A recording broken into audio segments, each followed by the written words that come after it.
ದರ್ಶನ್ ಅವರು ಬಳ್ಳಾರಿ ಜೈಲಿಗೆ ಬಂದ್ರೆ ಅಲ್ಲಿಕ್ಕಿಂತ ಚಂದ ಇಲ್ಲಿ ಇರ್ಬೋದು ಅಂತೀರಾ?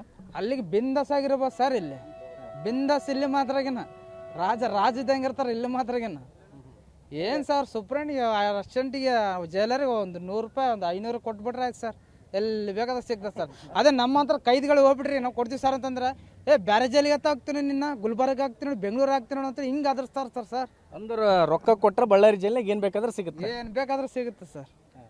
ಅದೇ ನಮ್ಮ ಫ್ರೆಂಡನ್ನ ಎಂಟ್ರಿಗಳಿಗೆ ನೋಡೋಕೆ ಹೋಗಮ್ಮ ಅಂತಂದ್ರಿಗೆನ 500 ಕೊಡು, ಇಲ್ದ್ರೆ ಬೇರೆ ಅಂತ ಅನ್ಕೊಡು ಅಂತ ಹೇಳಿ ಇಲ್ಲಿ ಎಂಟ್ರಿ ಮೇನ್ ಗೇಟಲ್ಲಿ ಎಂಟ್ರಿ ವಾರ್ಡನ್ಸ್ ಇದ್ರೆ ಸರ್ ಅವ್ರು ಕಂಪಲ್ಸರಿ ಕೇಳ್ತಾರೆ. ನೋಡೋಕೆ ಹೋದ್ರೆ ರೊಕ್ಕ ಕೊಡ್ಬೇಕು ಸರ್. ಅಂದ್ರೆ ಜೈಲಾಗೆಲ್ಲ ಸಿಗುತ್ತೆ ಜೈಲಾಗ. ಯಾಕಂದ್ರೆ ನಾನು ಜೈಲು 6 ವರ್ಷ ಹೊಡೆದು ಬಂದಿದ್ದೆ ಸರ್. ಇವರು ವಾರ್ಡನ್ಸ್ ಎಲ್ಲ ನೋಡಿದ್ರು ಸರ್, ನೋಡಿದಾರೆ. ನನ್ನ ನೋಡಿ 600 ಕೊಡು, 500 ಕೊಡು, 200 ಕೊಡು ಅಂತ ಕೇಳ್ತಾರೆ ಸರ್.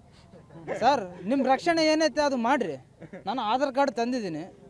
ಆಧಾರ್ ಕಾರ್ಡ್ ಏನೋ ರೊಕ್ಕದೆಲ್ಲ ವ್ಯವಹಾರ ನಡೀತೈತೆ ಅಂತಲ್ಲ, ಹೆಂಗೆ ನಡೀತೈತೆ ಅದೆಲ್ಲ? ಅದು ರೊಕ್ಕದೆಲ್ಲ ವ್ಯವಹಾರ ಹೆಂಗೆ ನಡೀತೈತೆ ಅಂದ್ರೆ ಸರ್, ನಾವು 2016 ಇದ್ದಾಗ ಅವಾಗ ಎಂಟ್ರಿಗೆ ಹೋಗಾರ ಅವಾಗ ಆಧಾರ್ ಕಾರ್ಡ್ ತಗೊಂಡು ಹೋಗೋದು ಬೇಕಾಗಿದ್ದಿಲ್ಲ ಸರ್. ಸುಮ್ಮನೆ 10 ರೂಪಾಯಿ ಕೊಟ್ರಿಗಿನ ಎಂಟ್ರಿ ಬಿಡ್ತಿದ್ದೆ ಸರ್. ಅವಾಗ ಎಂಟ್ರಿ ಜಾಡ್ ರೂಮ್ ಹೆಂಗಿತ್ತ ಗೊತ್ತಾ ಸರ್, ಚುಕ್ಕ ಇದ್ದು ಸರ್. ಸೊ ಹಿಂಗೆ ಮಾತಾಡ್ತಾರೆ ಸರ್. ಎಂಟ್ರಿಗಳು 100 ರೂಪಾಯಿ ತೋರಿಸಿದ್ರೆ ಒಳಗೆ ಹೋಗ್ತದೆ ಸರ್. ಇವಾಗ ಎಂಟ್ರಿ ಹೆಂಗಿದೆ ಅಂತಂದ್ರೆ ಸರ್, ಸೆಂಟ್ರಿ ಒಂದು ಗ್ಲಾಸ್ ಬಂದ್ಬಿಟ್ಟೆ ಸರ್. ಆ ಕಡೆ ಟೆಲಿಫೋನ್, ಈ ಕಡೆ ಟೆಲಿಫೋನ್ ಮಾತಾಡಬೇಕಾಗುತ್ತೆ ಸರ್. ಈಗ ಜೈಲಾಗ ಏನೋ ಫೋನ್ ಪೇಲಿಂದ ಅಮೌಂಟ್ ವರ್ಗಾವಣೆ ಆಗುತ್ತಂತಲ್ಲ? ಫೋನ್ ಪ್ಲೇಯಿಂದ ದೊಡ್ಡ ವ್ಯಕ್ತಿಗಳು ಸರ್. ಅವು ಯಾರಿಗೆ ಹಾಕ್ತಾರ? ರೌಡಿ ಸೀಟ್ಗಳು ಇರ್ತಾರಲ್ಲ ಸರ್, ಯಾವುದೋ ಊರ್ಲಿದ್ದ ಬಂದಿರ್ತಾರೆ ರೌಡಿ ಸೀಟ್ಗಳು, ಅವರೆಲ್ಲ ಬಂದಿರ್ತಾರೆ ಸರ್. ಅವ್ರವ್ರಿಗೆ ಫೋನ್ ಪೇ ಇದಾವೆ ಸರ್. ಅವ್ರು ಆಶೆ ಅಂತಾರೆ.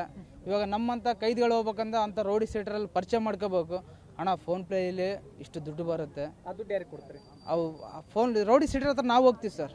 ಹೋಗ್ತಡೆ ಅಣ್ಣ ನಮ್ಮ ಮನೆಯಿಂದ ಅಷ್ಟು ದುಡ್ಡು ಹಾಕ್ತಾರೆ, ಒಂದು 2000 ರೂಪಾಯಿ ಬರುತ್ತೆ, ನಿನಗೊಂದು 500 ರೂಪಾಯಿ ಇಟ್ಕೋಣ, ನನಗೊಂದು 1500 ಕೊಡು ಅಂತಂದ್ರೆಗೇನ ಅವ್ರು ಫೋನ್ ಪೇ ಅಂತಾರೆ. ಇದು ದುಡ್ಡು ಒಳಗಡೆ ಕ್ಯಾಂಟೀನ್ ಇದಲ್ಲ ಸರ್, ಕ್ಯಾಂಟೀನಲ್ಲಿ ಟಿಫನ್ ಮಾಡ್ತಾರೆ, ಗುಟ್ಕಾ ಮಾಡ್ತಾರೆ, ಗಾಂಜಾ ಮಾಡ್ತಾರೆ.